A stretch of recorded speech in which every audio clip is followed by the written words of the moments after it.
Mbarara edition amazina Zaxem Singa Urijo Negashika Tarafati Paji original names nzaba yisingiro muri kaberebe.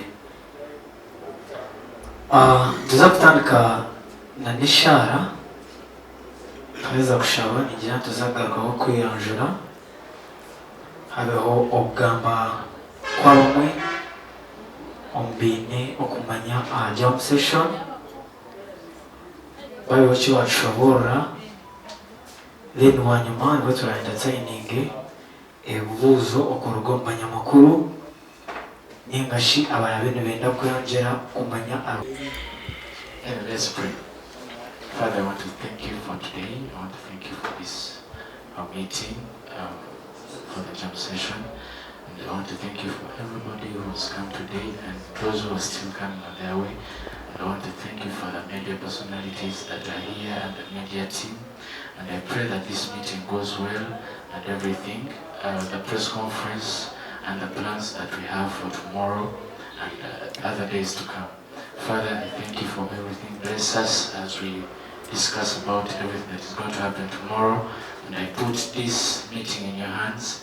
Bless us. In the name of Jesus we pray. Amen. Amen. Thank you.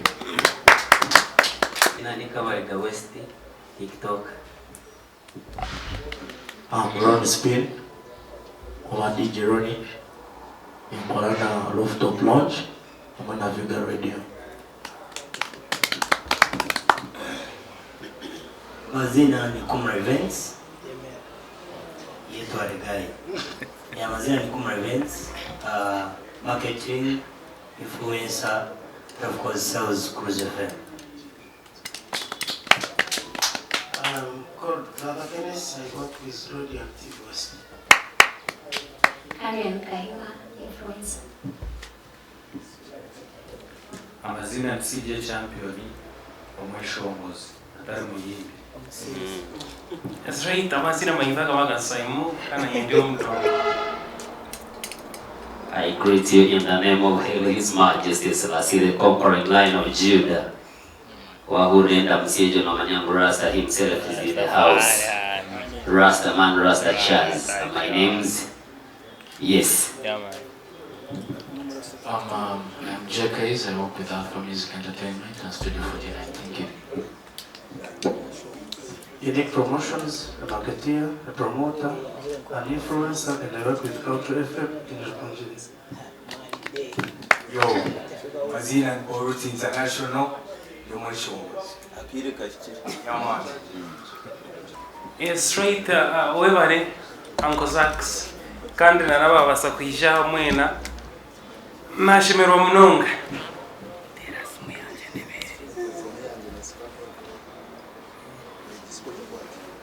So, nashimero munonga. Ekyo kubanza ninza kubanza kusima.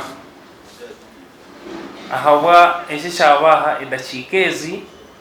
It's a great revolution that any other person can't take for granted. Eshindeshe na nimbasha bantu banze tuchitero mungaro mukanya kachimnonga.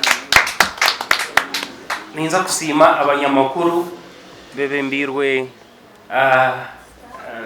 president of our brokers. I like him because of his passion. No muntu ine passion kanda tantire revolution akajebembera kana hata kijine kurungi. Abanyamakuru mweno kumuriya ni masimu mbitini sabyanyu mwe bari kwija kunaringa invitation yitu kandi amuzindira timo ba ninyanta makukwata deni ninyongera kusima ahavuga abantu abamberire mpaji mu industry kandi kuri ngekintu kibasa kuba kwita kikezi tingu basa kwebwa awaregenda rero Rasta Chazi nke wa CJ champion. I have a senior kabasi driver brother Kennedy Ankole Spin ogweneregendi mugwe mu spin sachenko muntu and my brothers, my little brothers and sisters mwena ninyongera kubasima kandi mbakira officially ahaha henyine ahituri ninyenda abatero mungaro kunda heze gamba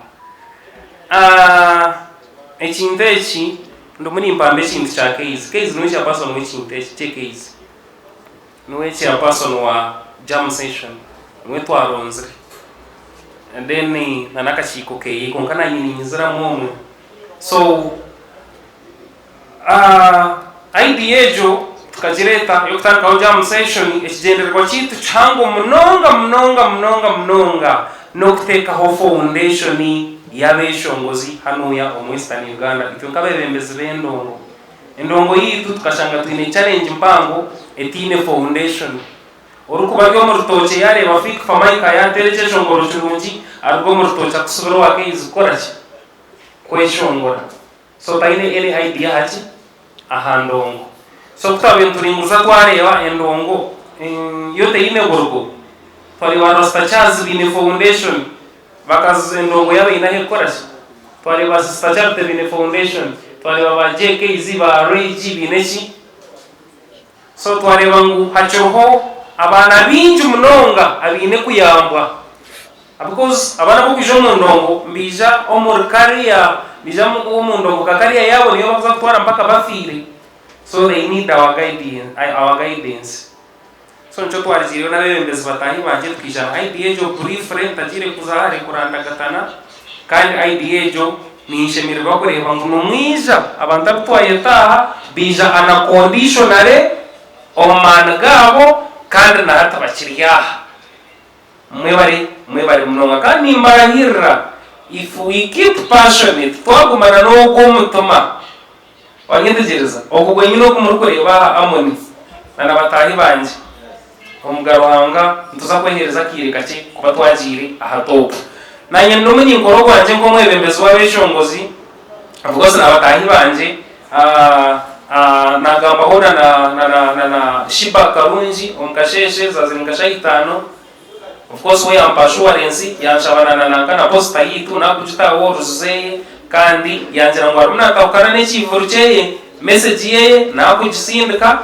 yabyo kwija naza kwaki naza kwishikonkar nitwe ubutwasutamyana agambana ni na Rose yagira wo kwija naza kwaki naza kwija Revixon drop ye yagitekayo kari mwagireba yagitekayo wanyetegereza so Kenzo akaze ngo abaine show Canada so kuruga Canada nateko ko bayashuru mu Uganda nawe twira amaso kugira ngo nakora ki kwaro kufikaha kutwabeta ahantu baza kushanga hoki ni kimwe mbitwayedera press conference eti buri omoraga atware njiri tuje tweshuka hanyencha kare toleze kweshuka hanyencha kare twija baika nabo bakatwenshoni wanyetegereza aho ntwatwine ebinte mani ntabmanyirire buraka zindarumbaza kushanga ateka ngweche kintu kize kiromu omutomo gundu mu gutaramuninga gukine kizere ko rwanza hapana ekinteki twatwine. I'm very happy for the initiative we are made in Mbarara. It's one of the nights eziriaha ezirizo kutambuza endongo yitu made. I'm very happy because of made in Mbarara initiative at bato team jere nights nkinakai aho muri Mbarara ejon competition ebonire kandi kuretachi entunguka wanyetegereza kando muri ejo ni manyisa ngu let us own this kigambo cyanje cya muhero let us own this ekinde kitu tuchekundre ekinkwasa kutuganka nka rastachazi yaine nka concert yeye nimbaza kumuzo maraka mutuge ko bana naronda amagoba wanyetegereza kumukorera kintu nimbaza kumutuga but if this injection ngeriaha nyowe kabaka tinkuza kujiha mu mushara sijeta kuza kujiha mu mushara so nichikwataho harasta mtahi wanjogwe nichikwataho ndijo chi muntu wena. And this time we are not leaving any party aside. Bloggers bari aha, ba DJs bari aha, influencers bari aha, parties zona ntuzenda nkahi on board.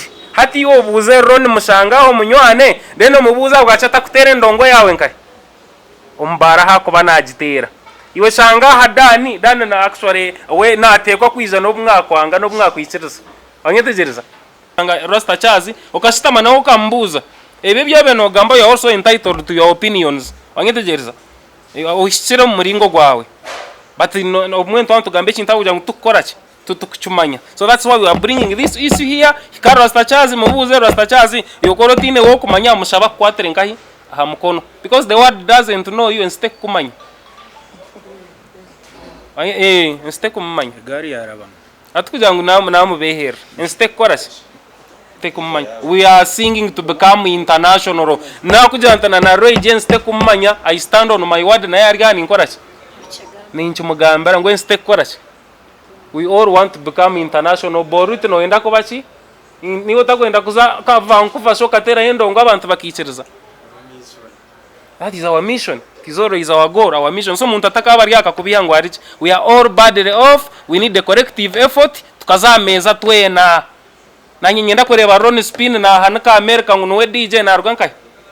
Ankole Western Uganda. That's what we want.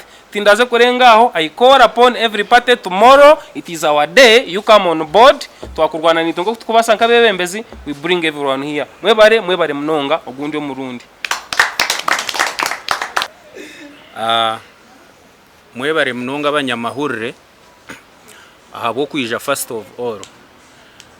Ni shaba entertainers norebo murumo gwitu kuba tutine banyamahurire ni nkoko kubano eshongore bintu ngobe obyebikiromwa owawe tukeza kweshongora tuyino rutindo rutukurabaho rw'amahurire then bo bakahereza abahagizi bitu tuko so nanisha ba entertainers twe ba DJ baba TikTokers babahi tuterera abanyamahuriro mu ngaro. So nimbanza kusima abanyamahurire first of all, then nsima na buri entertainer wena ningashi ari kugita hari music business. Omuramwa gwa jam session nyewe ngwe naza kufocusinga ho mnonga. Echo kubanza no kugira ngo jam session eji eine kugita buri muntu wena ari omu music business eji. Obari kansho mahanda kagira abunayebwa tuine jam session negita abeshongozi negita ba DJs negita basic business. Nico cyo kurebera aharubajuru rwanja haruho omushicyogwa ari kusinga followers aha TikTok aho muri Western Uganda no murahu na mikonga no mushiki wa mani. So TikTokers na nomushijo ndijo kabariga hariya na nabandi ba Azizi na ba Rosary numumanya endongo yitu nko kutubentu gitwaza burijo TikTokers omujungu nibo bakweta new kids on the block bizire na mani. So we will welcome them on board twena tukwatagane. So omuramwa gwa jam session no kugita twena nko kunmwahurira ni ngamba all the stakeholders bendongo kugira ngo twegitira aha rooftop every Thursday obe nono mango na nyenda entertainer kutukweza kwegita first ni chango hokora business together ni chango kugira ngo nimba nyine kumura all the time ni mugiranti bro nyenda kutegeka event yanje na ni muswamira ngaha burwakana ni mante nabasa kubariyo nyijakare nyeteka ngira ntukumura event nyine event yanje na nyenda tutwaze tuti ndeba kansara amoni ngira ntati amahurire twaza gukora tuta ndeba beyazi ni tondondera ba sponsors twena tugite kintu business yitwe tambara ogundo muramwa gwa jam session nago mukuru no kugira ngo no kunacharinga talents ito mu Western Uganda jam session eji neza kubera live mutaka expecting aho CDs ninga flash ninga chi ntuza kuba ntukola live music aha bwenchi live tutuire ntweshongora CDs na za flash emyaka yona ko kugamba ha live umweshongozo umwagira obibirye bya live nyote ndakore ki tindazeyo. So jam session eji no mugashogwayo kugira ngo ebenka academy yo kunacharinga beshongozi okweshongola live band. Music director witu ni JK izinko kuba abagambere numanyangu nakora bingi omu live. So no kunacharinga kugira ngo omweshongozi abayemerire ayijuire atine stage ya rukutina ijo bakatweta ha jam session yatandikire Kampala nayo emwe muza to inspire ingire yatandikirwe Edikenzo nka Western Uganda twagenda konko mwoko terro mweshongozo giro tunomanya oije tukikerera abandi okigiro tintuza kuba ntweshongora live agira tukanje ngarike nkuterere. So jam session no mugasho gwayo kugira ngo ebyo byona oshange buli stage yona nokora ki nobaho tweyambise na live band night sezi kuba ziryo mutawu nomu oronde ne bakira kukorera nka hero rehearsals orabe yo giroti munterere mwakeshongoro kanje kamwe mungambire kuna kugenda nani nkweshongora live ekeshongoro cyanje kiriyo mukici kiriyo mu code zici ningo okisindikire nka JK izo mugiroti mpandikira gunda kugira ata etecheshongoro cyawe kiriyo mu C sharp key 1414 binende mizabo zibakoze sa live band kwa kushanga yuahoro kuzom band yono bawaza America obawaza nkahi bono babano bacenga ki orurimo rwe. So jam session no mugasho gwayo kumakinga sure twayega live ito bari kumanya ho kace yatuyamba kongera ituri na nabatakumanya live music twayega ogundo mugasho no go kugira ngo ari abantu bakwenda ku investing mu music ejine night eyaba investors aragumena ayija kagira ati nshangiro mu yayikuri ya boruti nateraje ati nani nyenda kumuteka mwaka sente nimbasa kutwazanda agira ngo abururwa kanamba kira kuba bari ya rooftop aho iwaye wamurebere no basagaruka ho muswamire nko rwakana okora ki. So abeshongo zabandi ninga wanonda kukola nka collabo noreba kutukwegita twamanyana arabeshongo zinka aba umuchwezi Kagame ariho ba MK Crazy arahabeshongozi abandi ba Mire Martinizi abo mujijogo guri after us hati omuntu nabata kumanya konka mwamwina himukwegitira oshanga mwamanyana changuha itito buto abantu kuri abantu mwe. This is something ekitwine na kuterero mungaro kushanga tushitamya hana na Rasta Chaz tukabata kubasa kukirota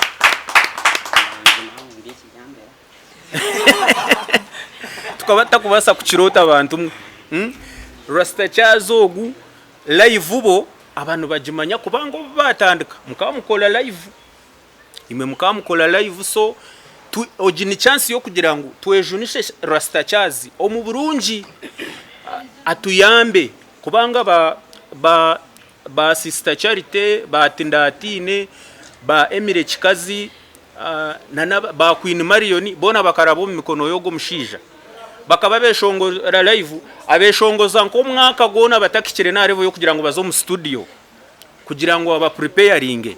So this jam session neja kutuyambo shanga nugo mwanya ogoro kubasa kukora ki kushanga no basa kurabinga shoulders na naba bantu bakuru abeshongozi na nabataryaha bariho abeshongozi timwe ya kampare ya federation barinitwe nka kabaka sayimo ku yayagambire ekikuru abantu abarabe nibizo mu jam session ogwanyu no kwijana muza kubana umufuna surprise artists from Central region, from Northern region, from Eastern region zona kubanka Greater Ankole Musician Association tukoragana na region zona eziriyo mu ihanga. So kugira ngo tufune umwanya we collaborate with everyone. Ebindi ningira ninjja kubigambo mu abarabe bine bibuzo konka ninza kuhendera no kusima management ya rooftop kugira ngo itwitwe at least tuhiraho kutandikira batuhereza stage batuhereza umwanya batuhereza byoma ntuetana na ba sponsors abandi nka Aquafina we are in talks very positive aba Africa si mwije muguza yonka protemwe mwije tu investing mu esente zuru amina abachwezi nimwe mugume muturebero ko misho itakureba kugira ngo kintu kitukore ki twantutamburo giro otorwakana hari areko nanu mbasa kutomera na hagwenjura itwe tumaye ntuzakora abankahi kumuranwa kwate njura. Okay, so we are safe. So this jam session twine kujembresinga nka Western region twena na nabachigezi turi hamwe na naba actually ari kukura kigezisha ino mu kiga naija tomorrow nawe tumwine na naba kasese kumura yaba ryaha nono manguru wenzo region ryaha. So we are all together nka Western na Uganda yona. Aha, so we are ntusima buri muntu wena ntusima na NBS murebere ne promoting event ya jam session abantu bayekanga bagira abarasta banyigire baton chejo, but abantu babano bachembresinga media houses ezitwe zaha abaryaha. We thank you so much kandi ntubebaza ntushaba ngoko nanagambire ba sponsors mwije mututeke mwaka sente twetaga kuguma tushashura bandi kaguma yemerire ntwetaga kuija kataha turire tukataha turyoke omugati gwine kuijamo ntko. Aha, chairman w'emigati na namizi gine kuizira waga wakwa fino omugati kugarika kutugo muntu. So mwebare munonga wagito omugati nitaka namizi tubakutwara murago. So mwebare munonga amazina nasigara ndi CJ champion agaba Ezra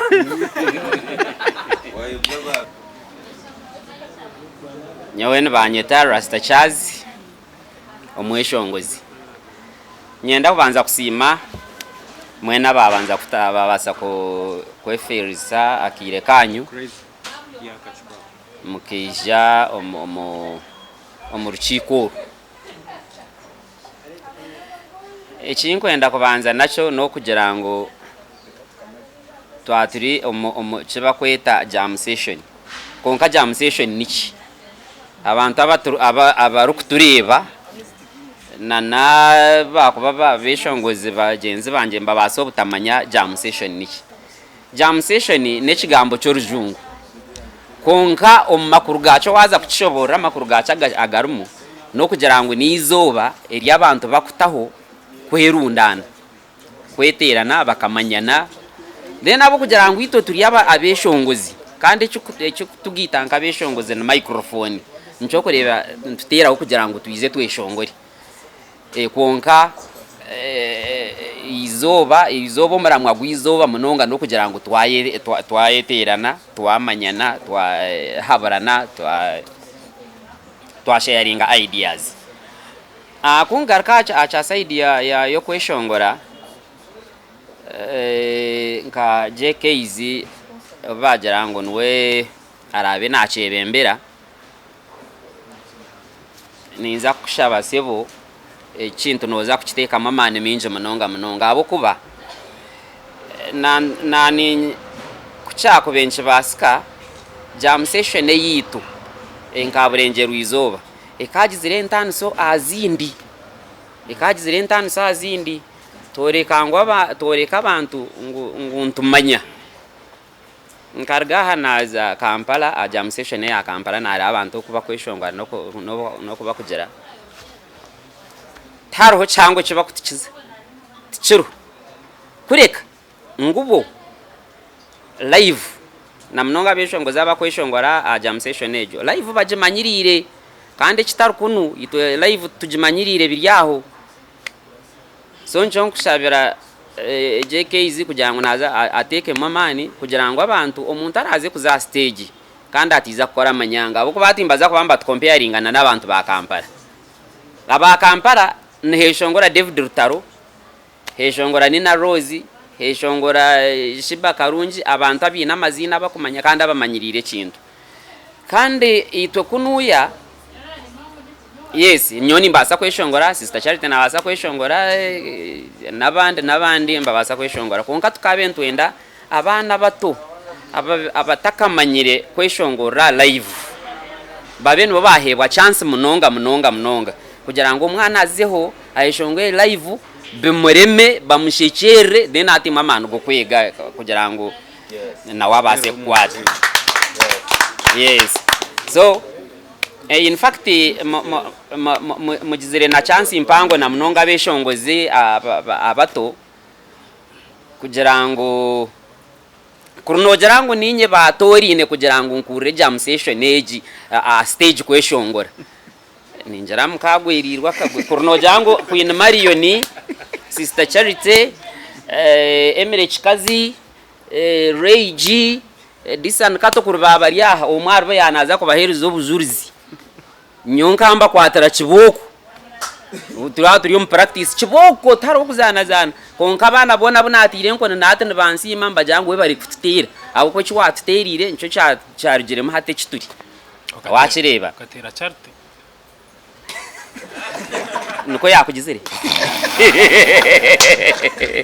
yes so ni nyongera kwiga abana bato kugira ngo mutemwa amana munonga this is a chance ito turi kutandika kweshongora okota kubasa kwemerera stage etari live abo ko byo kweshongora acid na computer byizere hati kuza kwemerera stage okote kwa kuboyine live so niyo chance yanyu abo kugira ngo live mushangire yarugireho imwe mwiziro murembe gwa digital kwereka ngo hati ebinde biryombero go analog mbizo mu digital konka yo music iriyo nerwo mu digital kanega ko mu analog turiyo tugaruka rukoba wakireba so abo kugira ngo imwe mwiziro mu digital hati mwafunde chance yo kugira ngo numfuna urukoba mujezo nise mo reba bucero kwataho mukore practice sacha that waza kuza stage ni wobe uri confident beno yekakasoti ikintu kuzakora n'abantu baza kuchikunda ko kuza gukora ikintu utakucheka kaso kuborabura niyo wenka nota kwefiringa akireba so ebigambo tibiri byinji ne byebyo kambe endeze okuchika kurunje mwe bare mnongo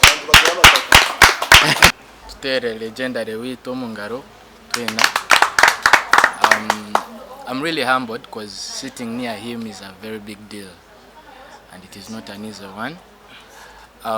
Though ninguma ningitoru nyankore na no rujungu kebyo.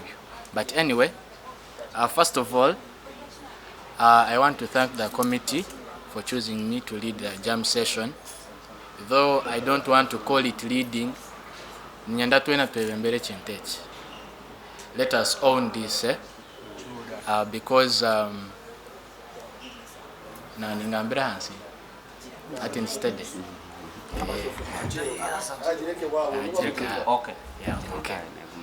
so because if we don't do this together, one of us is going to fail kandi twakwatira hamwe twena tukuchikora, starting from the DJs, the promoters, the media personalities,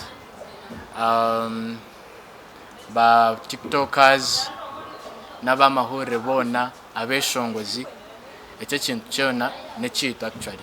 So ekinkumanya ngo twatandika today, actually we already started, right chairman?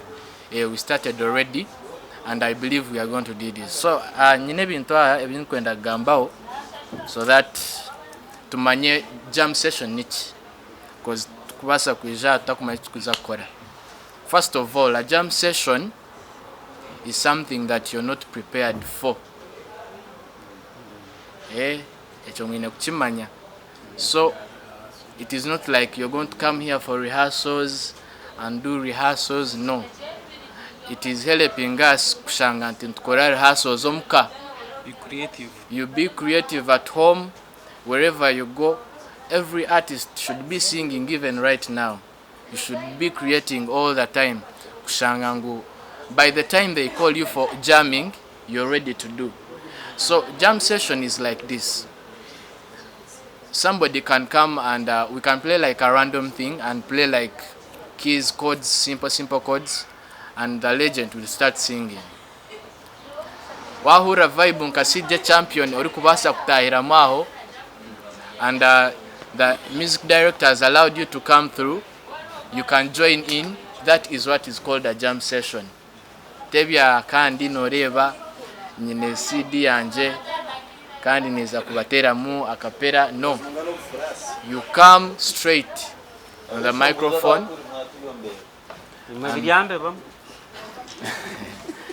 Yeah, Manchenga. So when you're coming, you should come prepared to not be prepared. You can be surprised into twatereche shongore chindi kandi wagira tumwagendera program yanje Hapana, jam session ni vibe. Ni vibe. So, this is it. What is a jam session? A jam session is a performance in which musicians play together informally without any preparation, which means we are coming together. This is also a jam session. It starts from here. So, twagira ngu sijja champion atuhemu yatandika kuterezamu na Israel katandika na Boruto areta. That is what a jam session is, and it is going to be happening every Thursday. Every Thursday at La Rooftop. So this is put for us in Kabeshongos to come together because turonzire kintu ekikubasa tureta twena kyabura oshanganga abeshongozi nibetere bikondo okweta kumanya abandi oshanga ine bande je ombuza ngwenki ngwa just imbire ndiaho nagwa mchinawe. So I believe this is going to bring even artists who are not here, starting from Reggie, T-Paul. There are very many artists who are not here actually, because we are almost like, we are not even 30 or 20%. We have very many artists, and it is starting with us. Abeshongozi abatari haha abonkumanyangu, they are very good at jamming. Sister Charity, Nabandi, I believe they are going to be part of us. But we need, one thing we need to understand is twinekubejera ho munonga. The problem nabeshongozi bitu bakusinga nibagamba munonga. Wachanga. And that's why the Western world is leading, because there is no person who they give platform when they are not talented. You must be extreme talented. No shango wembuzi nawe yashongole. Oshango wa nakani nawe yashongole. Takubye nnyo. No, I'm being serious. One or sembuzi come ronda sija champion oronde legend oronde chairman ekintu ekini bakikora bata. Juma academy mu jam session. Yes. But the problem, no, niyo wandetera ka sente kanje guy. Nimbanda kwenda kumanya bizu byao. Wachenga. And if you don't ask, the problem nabeshongoza bakusinga bakujo mu studio naija kugira ngo nyega nyenda kweshongora nkareji. Ogira ngo kare. Teka mushitaguru. By the end of the day, we are shongora nkareji, and you're going to keep an upcoming artist forever. And it is bad. So twinekwebuza abantu bakuru tumanye ngo ekineki twakikora ta. If you see very well artists who have stayed there, they have mentors. Artists here, you don't have mentors. You don't have mentors. Funo muntu okumanya ngogu na manya music, na funa CJ champion, na funa Rasta Chaz, na funa Reggie. Just a mentor. You don't need to be with him all the time. No. Even Reggie can reply your text. Msinche message omgambire akeshongoro kanjaka. Na naza kashoza bitu nikabura muchi. Honestly, he will reply you nimbiha bana. Na kugira keshongoro aka jendo gambire producer ngwe kineki tichaterera. Wachenga. That is a mentor. You don't need to meet them. Abandi numwenda mtu meeting obani mtwenza chi. Numwenda kuntera katahimbwa. You don't need to meet me. I have a WhatsApp. That's why I have a phone. Okay? And there is WhatsApp. WhatsApp people, so that you know what is the jam session. Like this guy. Mash rolls. Wabe nareba posta yebuza. Jam session ni. What is happening? Nembaga. Hari yemere. Namjaga, it's to ateka. But the thing is like this and this. Kando mwa abantu abachera. Wachenga. So please, all of us, reka tumanye mugasho gwa jam session no kwegita. Mostly nyo kurembeza shahezi is unity, because when we get unity, by the end of this, by next year, no kushanga abeshongozi bona barya. If you realize abeshongozi twena bakusinga na nyendimu no shanga nzwire mask yanje ntireho ka kofira kanje ndio mpate ndinti engineer Jevan weka baka wa mask. Yeah, but this is, if I went to Kampala actually, I realized that artists in Kampala don't sleep. they don't sleep. They have like their kaba where they go, all of them. Oshanga Kamiri, because me I used to drive with Kamiri. Akamvuga Antwara to go Mbarara. Every bar he went to, akabari yomweshongo zondejo. Asanga yo Zex birangirangi, arugo muri ejo azomurinda asanga yo Spice. They connect all the time. Bito shangaha nyendi serebu. Ori upcoming on every shongoro bishatu biona biri demo. And you're like, man, me. No. Bro, we are being serious here. TV na YouTube channel. Facebook mwine like sishatu. Murioni mza kujuma abantu a TikTok. Ma TikTok ne ya content creators. Ushango miyai wariona.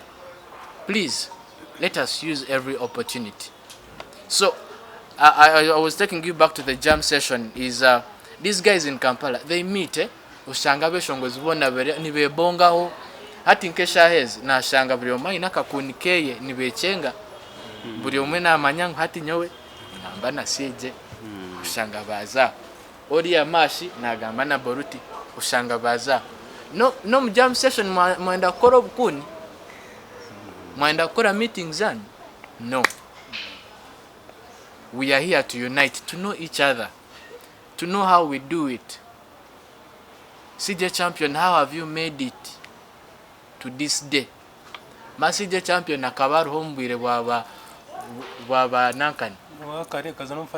Num Firebase. Man we have na kwate mundu niwo gucanga akatanga barangiranjo mu industry. Nakamazire myaka 2 Hapana, no. Video tuzine akatero Uganda myaka 5. But still, you people no kwiza ojirengo asije champion taina cha kungambera. My friend, these people have got ups and downs. They know how the industry runs. Some have got sick, some you have to learn from that. And I wonder how somebody comes to the industry of like we are in a digital world. We have phones and you fail to learn from your fellow artists. You fail to learn how T-Paul does it, how Reggie does it. How does somebody write lyrics? Akaziteka YouTube paka occasion ngorebe ntabi film studio. Wanchenga maka chenga ko CJ ahandika lyrics aziteka na YouTube ebyeshongoraga ashatu ozo studio eshongora lines zirimo Uganda zirimo Rukiga ebigambo bitakwatagana Uganda rufiri urwambara.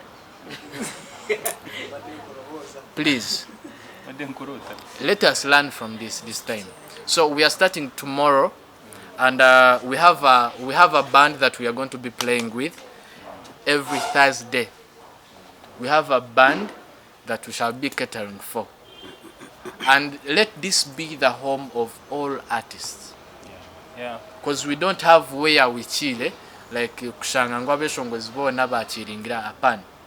Wanaenda kushanga JKZ, wanaenda kushanga instrumental, wanaenda kushanga Bruno Beats, wanaenda no kubashanga. All of them, they are going to come. Na kansala Amon. Na Dan MVP. Manchenga. Na kantu kachem no. Another thing, when we are here at the jam session, use the chance to listen. Nachigaru come to listen. Abakusinga nimkunda kazindaro. Mchocha abire ho ananka nomukinihiro. Buri omwe nakunda kazindaro ozaina audio erugambira BPM ya bishatu 300 BPM ni wotari ya beat ya iworiyo mbyaho Wachita computer error. And you want to show the world that you're one of the best artists from where? From Western Uganda. How? Mazimaria reka turege bintebe n'ubuntu buki. And the problem is ego. How many know the word ego? Ego is kushangangiwe. Ego raga ninga. So Aigo etari ya marwa bagaye.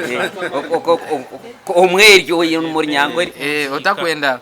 So so we are going to be working together. Then thirdly, we are going to invite other regions because we have the Western Uganda region, right? Yes. So we are going to be with time after like a month or two. We shall be inviting other regions, the Kampala region, Chigezi region, Rwenzori, Karamoja is a region. Yeah. Karamoja is a region. Or the east. Yeah. So we are going to be calling all those regions to come, because actually we are number one leading region in Kampala. Yes. Yeah, we are the best. So we need to keep it up and still do the best here at home. Yes. So that these people, even when they come, we stay unchallenged. I think za kugamba binja abo ko binje binakwendyo kugamba babigambire. So nimbara akora repetition. Konka nyewe nko munyamakuru yenda kutwara umugishogo kusima abanyamakuru mwena abo ko basa ku pushinga jam session.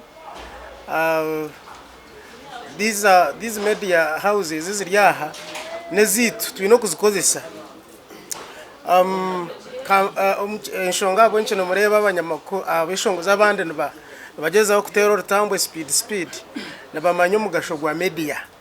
But for last year obangire ngo nabo kugira ngo background okutukuzire na nokututwire we don't tutukufaya mnonga bintu byamakuru kokare miteriyo no ko banoza umugana no bako banaza kwesi amura na bareta baza ateri zona nyenda kwesi amura mu nkwati hatu waba yakora makuru ni ntangara mnonga ndio wa radio ndio wa TV konkani kinshasha mnonga kushanga ngo ni burizoba ni nkora makora gabana batarba kushangwa hatu twine beshongoza baza kugera amwe baza kugira ngo ntubanga konkati nkugambe hoki ngambira hate cyo kwena kugambe ho burizo wabagamba ono bakuraganza nano ndizo wamugambaho either nakubugana nakuchimbe bukonde ninga nakutera ko mukere ninga nakutumira na hati ni teka jam session eza kutuyamba mwemera stachaz neza kutuyamba kurugamo urunyacharo rwe ujobe nabande bantu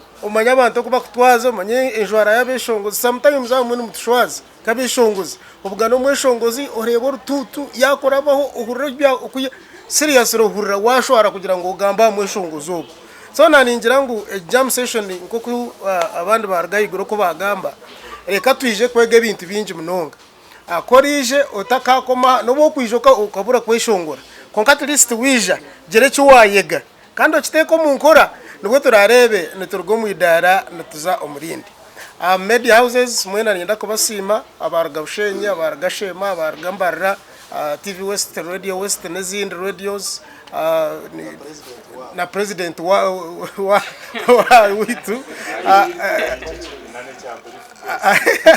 chachiro musho so nyenda kubasima mnonga kandi mugumize muno mutupushing reka mutakaroha abo kuba twine sente twine budget actually we don't have a budget now we don't cause utakajiro tatishika tuijaka twende chipamizi ka transport tukajibwine konkantu ntubaraganisa ngo transport na nebindi nibiza kurebeka because we shall get sponsors nka JK izo kuyagamba we shall get sponsors twatunga sponsors nguko baguriyo mugasho gwao nyenda kusima omwamsays na team yone ya Looftop mwabare kutwereza entandi chiro buzima mutwerize entandi chiro nishangu tubatera rumungaro batwerize ntandi chiro because muri Mbarara mbere nyebuza okutwakubi ezesenta kutwakuziherezo kupangisa umwanya gwaburwa kana konka shuwaro umuntu kujata nabaherezo umwanya you come and do your things mwene umuntu noronda necyo nokora musime kugira kuta kubura so nani nyeta abari mutureba mwena oboryo mweshongozi ninga toro mweshongozi let us do this urwakano nchakare reka tuchikore na nabarya heru bamanye Mbarara yabeshongozi bamanye Mbarara y'abanyamakuru bamanye aho ko bantuza kuchitera YouTube channels zona nyenda nchakare zibene zikoni zirwaninga live Facebook niza kubanza kora live abanyamakuru bitu barode nindeba cameras bazterize kurunje munonga nyinchakare ntuza kubantu hendera Rooftop abari kutureba mwene mwena mwije supporting abana bitu. These are our children and baramuna bitu bakuru bitu banyanya zitu twabatabashagikire nibo habanda barabashagike.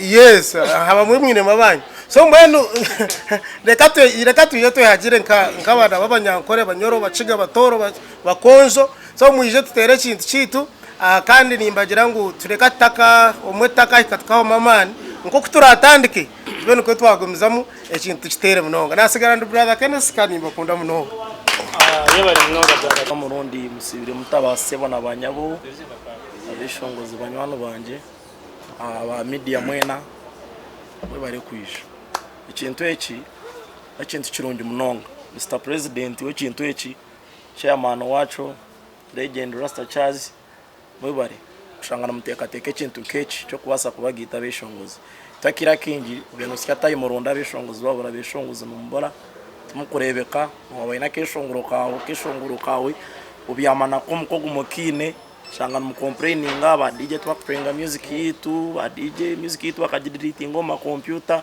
konka tukurebana ozo washanga tuko futuriya sa ushanga kabwena ko kumuriya wasa kumare myezi nkeshatu otine mweshongozi umwe worebere tukaba DJ nitetuye na association yitu yo gita ba DJ so washanga ati nimwabeshongozi mwayegita nito tukabegitamo cyama sango kintu kiza kuba kitambura cyo misho observed abakuru banje bari aha nabato banje media ni natwaraka gishaka kubasimo kunkirezo kugamba nkaha session age so kuchikwijari to ba tiktokers nimbanza kugamba abeshongozi bona not specific arabari aha konka bari ahero itwenga ba tiktokers when I decided to say tereka ntambuze music ya western nka tino wanshashire and nkaba ntarasaidiye kugira ngo niza kutambuza umweshongozi omwe so mtu yambe mtu yiho mutaro zanyu za media abo kuba we are not ready to fight for you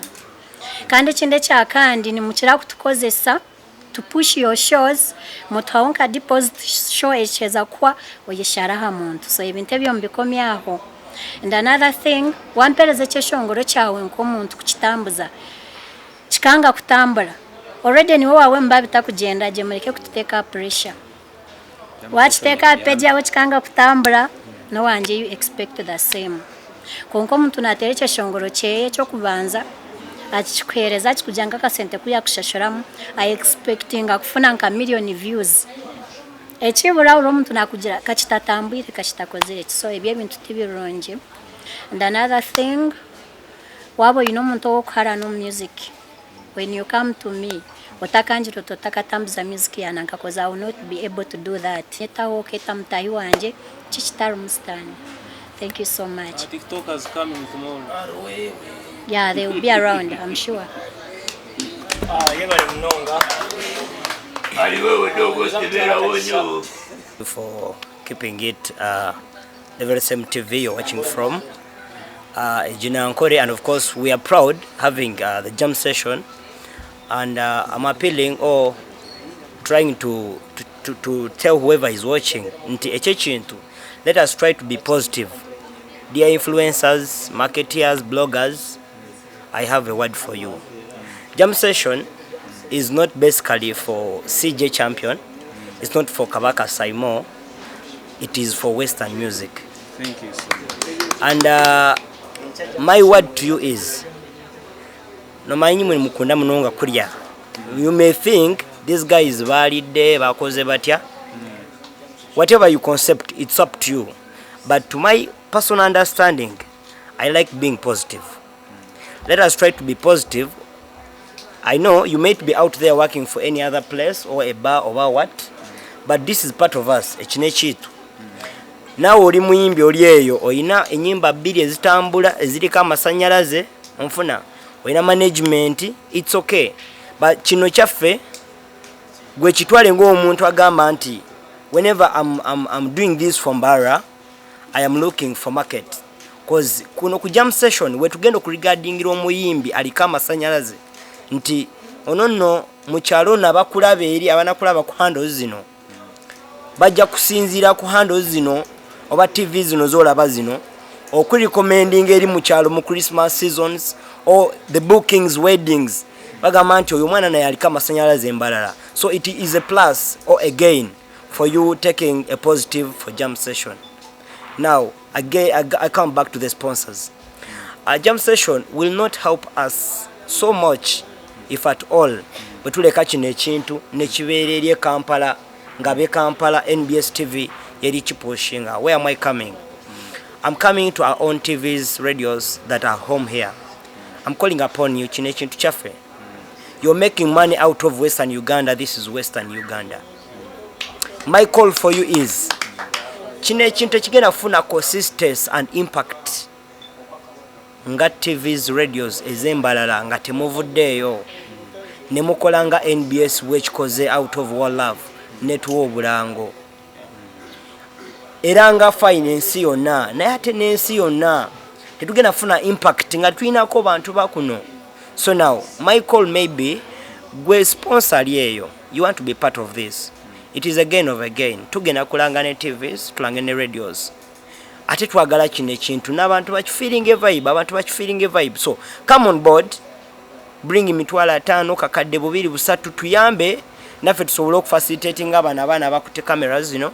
Omuyimbi azeeko wanaveewo nga nywedde ku mazzi, then naffe tusobole okusasulako butonotono nnyo abaana abeera ku stations eyo nga batambuza obulango bwaffe. Then my last word is eri abayimbi ng'osuubira okujja okutusupportinga, jangu supportinge n'omutima gumu. Support kitegeeza ki? Nti bw'oba ojja tojja nga ggwe. I'll give an example, oli team Kaganga, oli team Izelaika, jangu ne team yo. Ontegeera? Ate bwe muba muzze bambi jangu yo n'akantu omukulu sensi atuwa ekifo onfuna. So in giving him back jangu ne sente zisobola gulayo ecupa ya soda y'amazzi eya beer. Thank you. Amanya bampita Kumra Events, nze neyanjula maze okwogera. Kumra Events, marketer, influencer, blogger, and of course I work with Cruise FM, sales and marketing. Thank you. Industry mwena ntubashaba kandi nangwa nito bari mu industry. Deka twena tube ekintu kimwe. Let us unite ourselves. Akweche kintu nekitu. Iteta tefira utino kuza kutufa. Most especially abeshongozi. Eche kintu tuchejumbiremu tumanye okutura pushing music yitu, tumanye okutura yetwaze. Ako bana bachabi nakagishankaka. So twabwine chance reka tugikozese. Abeshongozi aroshanga abeshongozi ariyo ko najya tkonka music nibagikora mbata sente. Tino ko kuza gukora sento music. Nija karamuza cyaza kanshabaka kade. Wabo stamona kunandiyo nishuma steps otazanye wampicha yabe nimfutera. Tokuza kufunamu. So muje tustame hamwe tube hamwe twena tube twegite twane ideas. Western music industry ntuza kukitera. Kampala umushongozi na recording ekeshongoro. Na Rwanda nandateke muri inemo yo Nyankore. Do you know what it means? Atwa tupushingire. Cyamara kushikayo. Umujya muntu cyenda cyenda. Buri umuna igomba kukitera muri Nyankore. Even nyowe bafano go kureba karondo muto kumandikire cyeshongoro muri Nyankore. Cyona. Konka kabura. So mureke tobe kintu kimwe nyo cyo kubasa kugamba. Let's unite ourselves. Otherwise we are going to make it.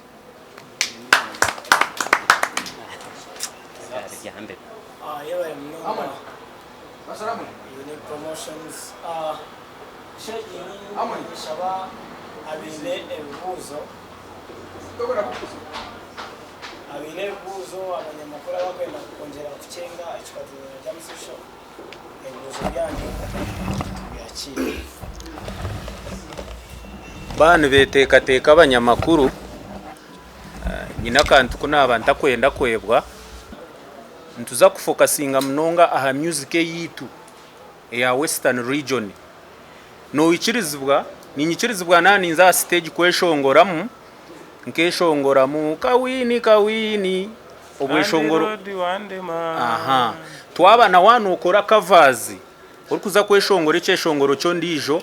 Please ronde byeshongore bya kunuya tubanze tweyombeke twe no ikizibwa kweshongore cyeshongoro cyo ndijo konka tutandike na nibyitu utagira oti nyenda gukora mukava kandi ukagira utare kamanze ntere cya bafana cya Kenzo no reka tukuze kintu kitu two no ikizibwa kutera mwakawe konka wanunda gukora kava ndikuza kweshongore cyo ndijo ronda yeche shongoro cha musio ronda yecha don baram ronda yecha rigi ronda yecha sije ronda yecha chazi like focusing habye shongoro ebyitwe byakunuya. So that is gakora cyanje hatachifurati ingeramo okusustaining ebintu nkebi kuba tokakora otine sente. Turiyo ntwengaginga sponsors nko kutwa abantu gamba kandi ninza kukozesa no mugishogu okweta ayakubasa kubariyo ko ari kwenda kuteka itafari aha kintu kya jam session. Oijo tuyambe itwe twehire yo kubanza kukozesa ekitwineho sofa. Ekitwineho sofa ni kibasa kutusustaininga konkani tweta ba sponsors bije on board akasente niketagiswa okurunning egi jam session. So okugaruka mu kibuzo cyawe no kugira ngo ntweta buri sponsor wena aje on board tukuze kintu eki hamwe na nabagire on board nitubebaza omuringo nugwo gumwe. So niko kunkuza kugaruka mu ntyo ekibuzo cyawe ninjira tu wachikwata cyo nakibuza kuri obiro bongire muteka wo groups zirabiro usanga ngo ubundi mwatunga sente hagikaje kwati y'amagwa gatatu kuyisa kuko tuzasanga nishaba team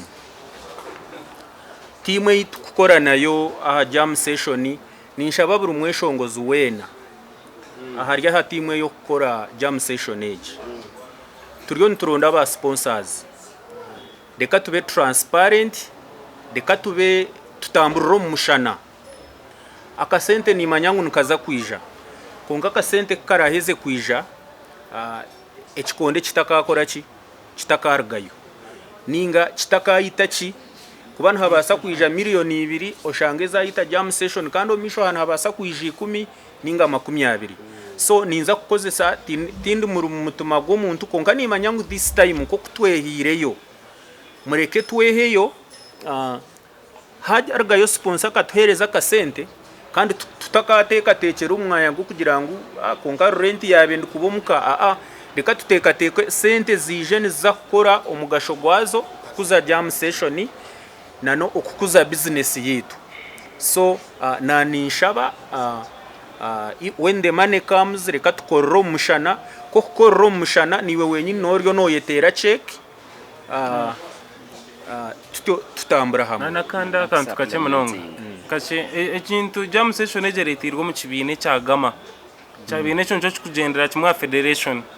So burubuntu bwono buyamba butukufona bwana buza account yaki yekibina tabakuza sije nkaki nko muntu nani wasman woryo ko ineyonka Africa sokore une basa kutuyamba jireto on bodo janjure kibina wanyetegereza. Of course ntubasa kugira ngo twasitamanka kachiko tujango ko mwana response tugera kutwakora ki akutwa musimisa wanyetegereza but that man utamureta sponsor izire kutegura ngo sente nezawe zije zenkahi umunshi ahuye kibina kugira ngo the next day twaza kweta rama abene amango mu kibina hamwe sente twakora ki twaza mwima wanyetegereza zazurumu abene amango zurumu kara wensikeye kabeka kozerishi kabeka ro that's how we are ready to go about it konjera cyo gwe cyayagambe.